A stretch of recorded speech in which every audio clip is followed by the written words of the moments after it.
नमस्ते। तो भारतीय कला का विशेषज्ञ बनने के लिए आखिर क्या लगता है? आज हम इसी सवाल का जवाब ढूंढेंगे, और वो भी एक असली अग्नि परीक्षा के जरिए, जो है एक ऑफिशियल एग्जाम पेपर। तो हमारा मेन सवाल यही है, और इसका जवाब जानने के लिए हम एक असली एग्जाम को ही अपनी कसौटी बना लेंगे। इससे पता चलेगा कि जो लोग आगे चलकर आर्ट टीचर बनेंगे, उनसे क्या-क्या जानने की उम्मीद की जाती है। तो ये रहा हमारा आज का रोड मैप। सबसे पहले हम देखेंगे कि एक आर्ट टीचर की परीक्षा आखिर होती कैसी है। फिर हम गोता लगाएंगे प्राचीन और मंदिर की कला में। उसके बाद शाही दरबारों की कला को समझेंगे। फिर बारी आएगी भारत के मॉडर्न मास्टर्स की। इसके बाद हम कला की भाषा यानी उसकी थ्योरी को जानेंगे, और आखिर में हम देखेंगे कि इस फील्ड में महारत हासिल करने का रास्ता क्या है। तो चलिए एक कैंडिडेट की तरह ही इस सफर पर निकलते हैं। ठीक है, तो शुरू करते हैं। हम जिस एग्जाम की बात कर रहे हैं वो है 2020 का पोस्ट ग्रेजुएट टीचर यानी पीजीटी का आर्ट एग्जाम। और ये कोई मामूली टेस्ट नहीं है, बिल्कुल नहीं।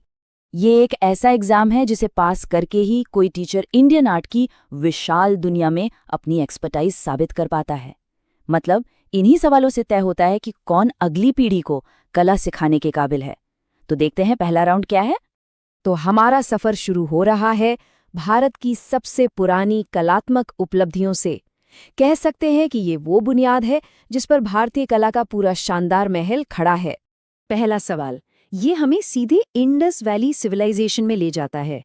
इंडियन आर्ट हिस्ट्री का एक बहुत बहुत जरूरी पीस है ये। तो सवाल है, प्रसिद्ध कांस्य प्रतिमा डांसिंग गर्ल कहाँ खोजी गई थी? कोई अंदाजा? सही जवाब है मोहनजोदारो। सोचिए, ये छोटी सी मूर्ति हजारों साल पुरानी है और उस वक्त की एडवांस्ड आर्ट और मेटलर्जी का कितना बेहतरीन उदाहरण है। सच में कमाल है। चलिए अब एक और सवाल देखते हैं। ये भारत की मिली-जुली सांस्कृतिक विरासत की समझ को परखता है। सवाल है कि वो कौन सी गुफा है जहां बौद्ध, हिंदू और जैन तीनों धर्मों की कला एक साथ देखने को मिलती है। और जवाब है एलोरा की गुफाएं। ये जगह सिर्फ पत्थर पर तराशी गई कला नहीं है, ये तो एक ही चट्टान पर उकेरी गई सहनशीलता और साथ रहने की एक गहरी कहानी है, एक सच्चा कल्चरल मेल्टिंग पॉट। तो प्राचीन काल से अब आगे बढ़ते हैं। अब हम उस दौर में चल रहे हैं जब आर्ट को राजा महाराजाओं का संरक्षण यानी पेट्रनेज मिला। ये वो वक्त था जब कला और पावर दोनों एक साथ चलते थे। अब जो सवाल आ रहा है वो हमें राजस्थानी पेंटिंग की दुनिया में ले जाता है, जो अपनी खूबसूरती और डिटेलिंग के लिए मशहूर है। सवाल है कि बनी ठनी पेंटिंग, जिसे अक्सर इंडिया की मोनालिसा भी कहते हैं, उसे किसने बनाया था? इसका जवाब है निहाल चंद। और ये पेंटिंग एक परफेक्ट एग्जाम्पल है कि कैसे एक खास शाही दरबार यानी किशनगढ़ ने राजा सावन सिंह के दौर में एक पूरी की पूरी यूनिक आर्ट स्टाइल को जन्म दिया।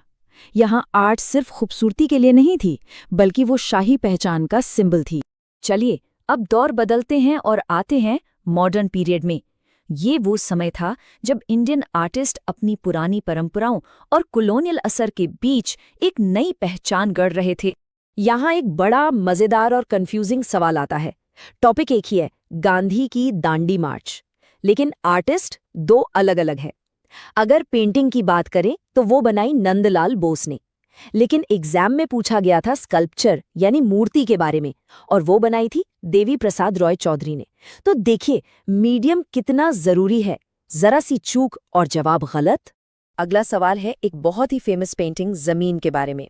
इसे बनाने वाले कलाकार प्रोग्रेसिव आर्टिस्ट ग्रुप के मेंबर थे, एक ऐसा ग्रुप जिसने इंडियन आर्ट का चेहरा ही बदल कर रख दिया। तो कौन थे वो आर्टिस्ट? और जवाब है M.F. हुसैन।